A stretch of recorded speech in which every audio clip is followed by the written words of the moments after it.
Welcome back to Legion Builds, where we help you bring your favorite characters into games of Dungeons & Dragons. If you like this video, please like and subscribe to our channel and check out our Patreon. Vote in weekly polls to help us decide video releases and receive character sheets of our builds. Today we are building the Protector of the Grid, Tron. Tron is the ultimate digital warrior capable of adapting on the fly, becoming stronger with each battle, and always standing with those who need him. Tron is agile, fast, and a master of the identity disc, his favored weapon. Those are today's goals, so let's hit the grid and start fighting for the users. We'll be using standard point array, roll for stats if you wish, but we are multi-classing, so keep that in mind. For stats, go Strength 8, Dex 15, Con 13, Intelligence 12, Wisdom 14, Charisma 10. Strength is really low, and I don't like that, but it's not important for this build. Plus, if you roll stats, it's going to be better. Tron is a digital being, a program, basically a construct. Originally, I wanted to go with Warforged, but programs are shown to need to consume some type of nourishment on the grid. We'll instead be creating our own creature. Custom Lineage is a creature you create with some simple options. Start off with adding +2 to your Wisdom, and let's give you the Athlete feat. This adds +1 to either Strength or Dex. Go with Dex. It also allows you to use 5 feet of movement when standing up from falling prone. Climbing doesn't cost extra movement, and you can make a running long jump or high jump with only 5 feet of movement. Finally, take Dark Vision. The grid is a place of perpetual darkness, but yet it is never dark because everything emits light, including you. To not annoy your DM, let's just say your eyes have a faint blue glow to them, instead of saying your whole body is giving off light.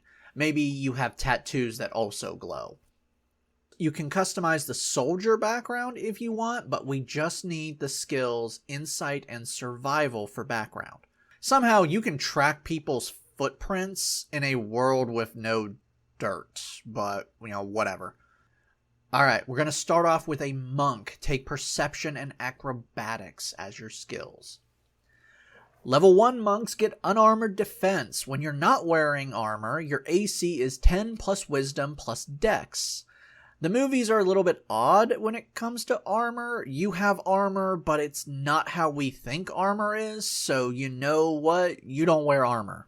Martial arts makes you better at hand-to-hand combat. Your unarmored strikes now do martial arts dice, which will grow as you level up. Right now, that's a D4. These martial arts dice can also be put towards your monk weapons, which are simple weapons and short swords. Finally, you can now use your Dex when you make an attack with unarmed strikes or monk weapons. Let's talk about weapons real quick. D&D has no weapon like the identity disc, so we will be retooling some weapons. You have two options that are thrown weapons, daggers and hand axes. Since identity disc slice, I would suggest the hand axe. Now, you could also talk to your DM and maybe homebrew a disc weapon that maybe has boomerang capabilities. But we are going to be able to get these weapons back regardless. Level 2 monks gain key points. This is internal energy that you can use to empower yourself and perform different abilities.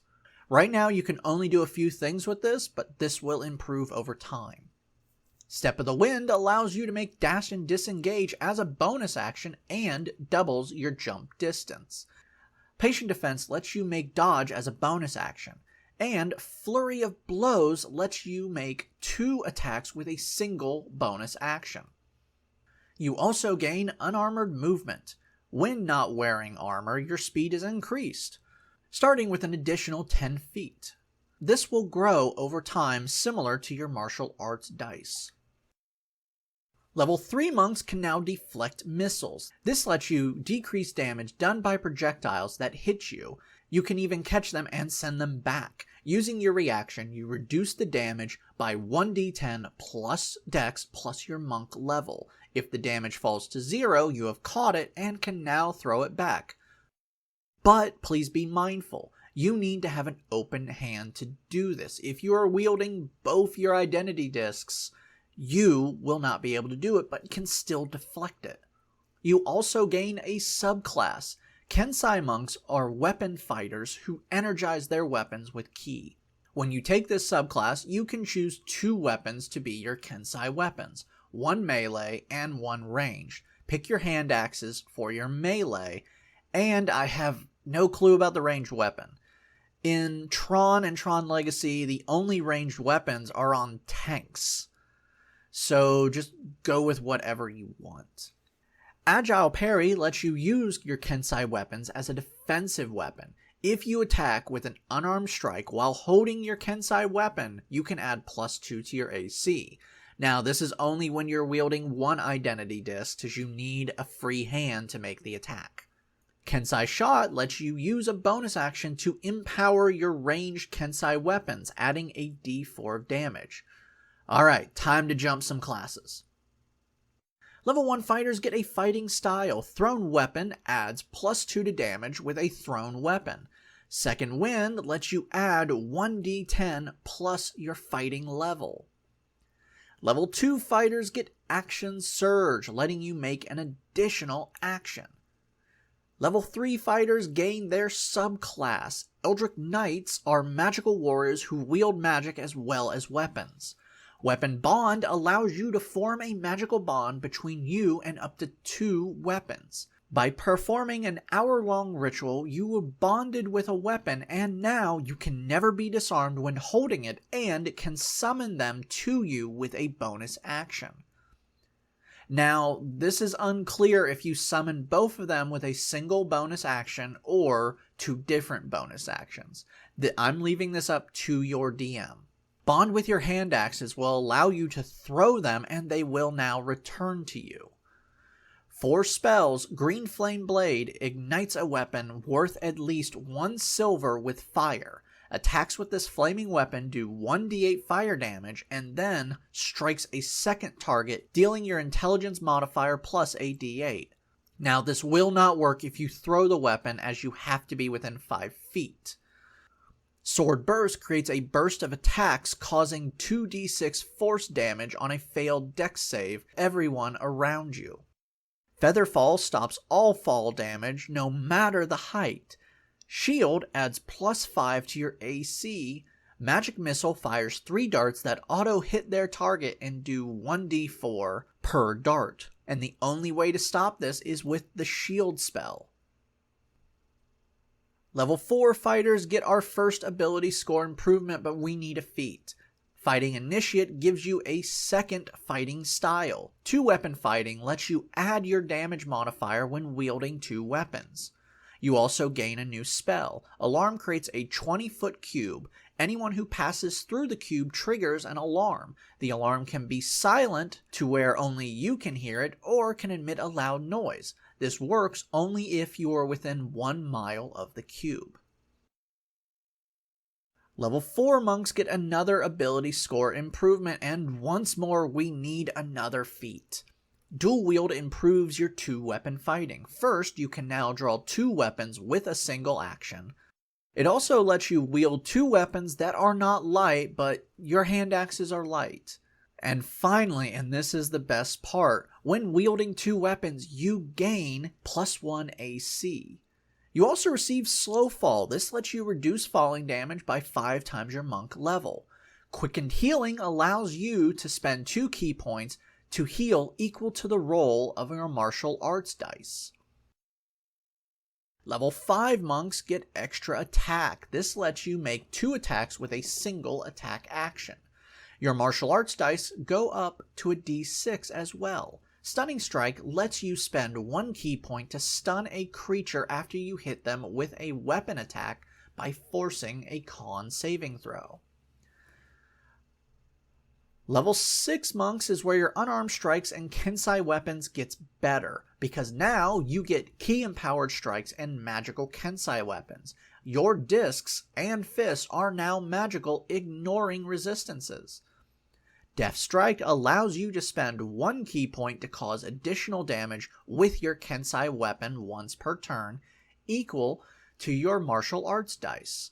You also gain a new Kensei weapon. Legacy introduced the batons, omni-tools that could transform into vehicles, weapons, and other useful things. Now, you can't have this in D&D, but you can wield the weapons that the batons turn into. Even though Tron never wielded the batons as weapons, he did wield them as vehicles, so you can go with this however you feel. Now, the batons can turn into staffs, short swords, or long swords, so choose one of them. Finally, your unarmored movement is now plus 15, bringing your total movement to 45. Level 7 monks get evasion. This improves dex saves when you can see what is forcing a dex save. On a success, you receive no damage, and on a failure, you receive half damage. Stillness of Mind lets you use an action to end charmed or frightened effects on yourself. This would have been great in the movies. Level 8 monks get another ability score improvement. Bump up your wisdom for better perception, survival, and AC. Level 9 monks get an improvement to their unarmored movement. You can now run up vertical surfaces and across liquids. Now, you're not sticking to the walls or water. Once you stop, you fall through whatever it is you're doing. Level 10 monks get Purity of Body, making you immune to diseases and poisons, which there are no poisons or diseases on the grid, so congratulations. Your unarmored movement is now plus 20, bringing it up to a total of 50 feet. Level 11 monks of the Way of the Kensei receive Sharpen the Blade. This lets you spend key points to upgrade your Kensei weapons. As a bonus action, you can spend up to 3 key points to add bonuses to the weapons. For each key point you spend, you add plus 1 to the weapon's attack and damage. Your martial arts dice are now a D8. Remember, this can replace your identity disc's damage dice. Finally, you get another Kensei weapon, so go ahead and either take staff, short sword, or long sword, whichever you didn't take at level 6. Level 12 monks get another ability score improvement. Let's bump up dex for better AC and damage. Level 13 monks get Tongue of Sun and Moon. You can now understand any spoken language you can hear and can be understood by anyone who can hear you. Now, this only works for spoken language, not written language. Level 14 monks get Diamond Soul. You are now proficient in all saving throws and can spend 1 key point to re-roll a failed saving throw. Your unarmored movement is up 25 feet, bringing you to 55 feet total. Level 15 monks get Tireless Body. You will now have no effects of aging and no longer need food or water. Our final level is level 16 monk. You receive your final ability score improvement, cap off your dex for a plus 5. Okay, time to dive in and see how this build is. Your total movement is 55 feet. Your AC is 19, 20 wielding 2 discs, 25 with using shield and 2 discs at the same time. You have 3 attacks, 5 with action surge. All are doing D8s and are magical. You are proficient in all saving throws. You're immune to diseases, poison, and aging. You don't require food or water. Your slow fall reduces fall damage by 80 points. Your deflect missile is 1d10 plus 16 plus 5, meaning you reduce damage anywhere between 22 to 31 points. Downside, your magic is, well, limited.